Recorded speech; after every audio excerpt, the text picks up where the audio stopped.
let me ask you a question. So as far as first of all, I think that's very interesting that so you're leaning away from, not away from, I'm sure you use SEO. Yeah.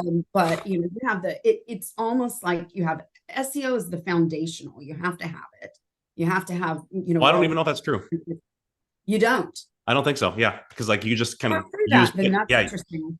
you can use paid search to get around a lot of that, right? Like you just put the money onto like if you search for anything on Google right now, the first result doesn't even show up until like three-quarters of the way down the page now with all the ads Right. and all the Right. snippets and stuff that are on the page. And like especially with manufacturers, the volume on some of this stuff is so low. Like I was working with one of my clients in the foundry space, like they're selling products to metal casting foundries, and like we're talking about volumes for like their main lines, like 10 volume a month.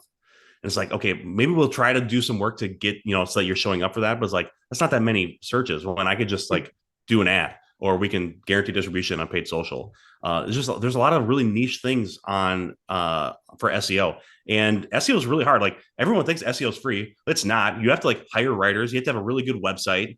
You have to have someone like you have to have like SEMrush. You have to have some sort of tool that really lets you like. So SEO can actually get pretty expensive for you to do it right and like to stay on top of your keywords. It takes a lot of work. So I like that is kind of like the last thing in the mix I think I would get into. Wow. Yeah. Okay. Where would you go first?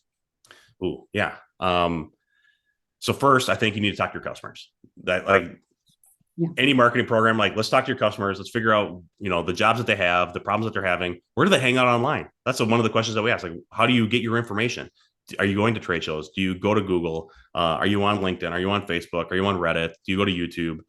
Just kind of figure out where they're at. And then once you have that information, then I'd build out the program, right? Like do really good product marketing, figure out like what actually makes you different and talk about that only. And then build out some good content and then distribute that content where your clients are hanging out.